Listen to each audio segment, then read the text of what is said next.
Hello friends, नमस्कार। जय जगन्नाथ। मु मनुआ आपण मानक स्वागत करुच्ची आज आउ एक नुआ मुख्यमंत्री को नुआ योजना कार्यक्रम। तो दर्शक बंधु, शपथ नेउ नेउ देले खुशी खबर जहाँकि आम नूतन मुख्यमंत्री मोहन माझी यही वर्गर महिला को प्रति मासरे मिलिब 2500 टंका। सेतिकी नुहे, ता सांगकू प्रत्येक गरीब परिवार को 200 यूनिट रो मागणा विद्युत बिल एवं 500 टंकारे गैस सिलिंडर जोगाई दियाजिबो बोली सूचना मध्य देइसंती। तो दर्शक बंधु, जहाँकि पुराना दिन चलीगला पर आसे नुआ दिन, ठीक से भली पुराना सरकार जहाँकि बिजेडी सरकार चलीगला पर आसी बीजेपी सरकार।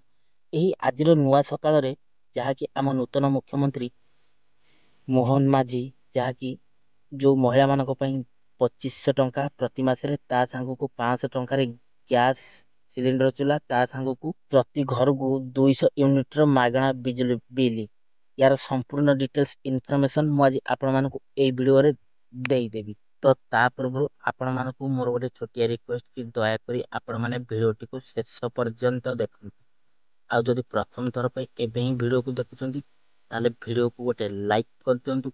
आ ता संगे संगे मनुआ नन्ना मनी राइडी चैनल एबे ही सब्सक्राइब करी पाखे रास्ता घंटी बटन ऑल रे दबाई नै। तो डेरी करबानी चलंतु आमे आरंभ करबा। So let's start. तो दर्शक बंधु, आम नूतन मुख्यमंत्री शपथ पाठ नेउ नेउ खुशी खबर देले ओडिशावासी जहाँकि प्रति महिला को मिल 2500 टंका लेखा प्रति मासकू, जहाँकि साधारण जनता विकास ପାଇଁ सरकार अनेक योजना कार्यकारी करुछंती।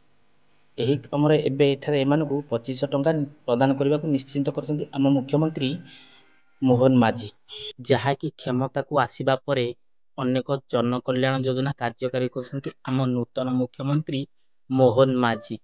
ଏହି ସବୁ ଯୋଜନା ମାଧ୍ୟମରେ ବିଶେଷ କରି ଗରିବ ଲୋକଙ୍କୁ ଫୋକସ୍ କରାଯାଉଛି।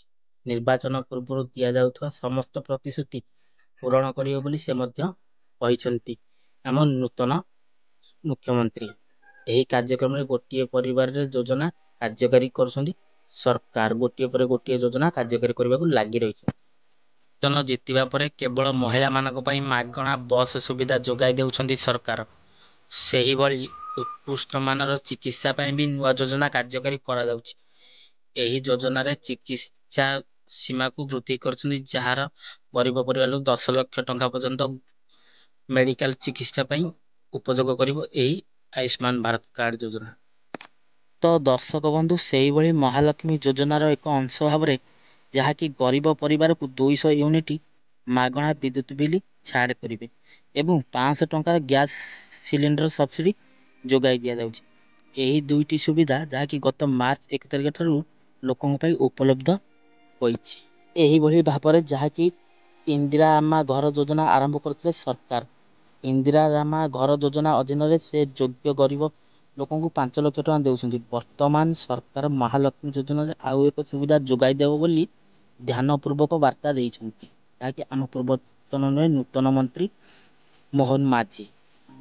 ଅନ୍ୟପକ୍ଷରେ ନିର୍ବାଚନ ଥିବାରୁ ଶାସକ ତଥା ବିରୋଧୀ ଦଳ ନେତାମାନେ ପରସ୍ପର ବିରୁଦ୍ଧରେ ପ୍ରଚାର କରୁଛନ୍ତି, ଯାହାକି ଆଲୋଚନା ସମାଲୋଚନା ଦୁହିଁଙ୍କ ମଧ୍ୟରେ ଚାଲିଛି।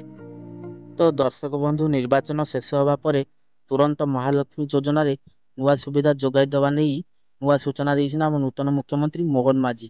ଏହି ଯୋଜନା ଅନୁଯାୟୀ ଯୋଗ୍ୟ ମହିଳାକୁ 250 ଟଙ୍କା ଲେଖା ପ୍ରଦାନ କରାଯିବ ତାଙ୍କ ଆକାଉଣ୍ଟରେ ପ୍ରତି ମାସରେ।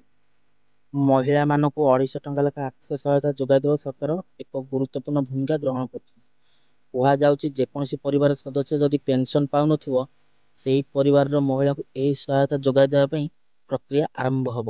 ଏହି ଗୁରୁତ୍ୱପୂର୍ଣ୍ଣ ଯୋଜନା ଯାହାକି ଜୁଲାଇ ମାସରୁ ଆରମ୍ଭ ହେବ ବୋଲି ରିପୋର୍ଟ ରହିଛି, ଯାହାକି ଆମ ନୂତନ ମୁଖ୍ୟମନ୍ତ୍ରୀ ମୋହନ ମାଝୀ ବିଶେଷ ଆଲୋଚନା କରିଛନ୍ତି।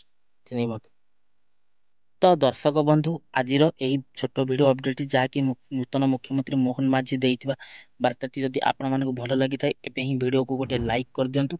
ଆଉ ତା ସଙ୍ଗେ ସଙ୍ଗେ ମନୁଆ ନନ୍ନା ମନି ରାଇଡ଼ି ଚ୍ୟାନେଲକୁ ସବସ୍କ୍ରାଇବ୍ କରି ପାଖରେ ଆସୁଥିବା ଘଣ୍ଟିକୁ ଅଲ୍ରେ ଦବାଇ ଦିଅନ୍ତୁ। ଆଉ ଭିଡ଼ିଓ ଯଦି ଭଲ ଲାଗିଛି ସାଙ୍ଗମାନଙ୍କ ସହିତ ସେୟାର କରିବେ, ଯାହାକି ସାଙ୍ଗମାନେ ଏହି ସ୍କିମ୍ରେ ଯୋଜନାରେ ଫର୍ମ ମାରିପାରିବେ।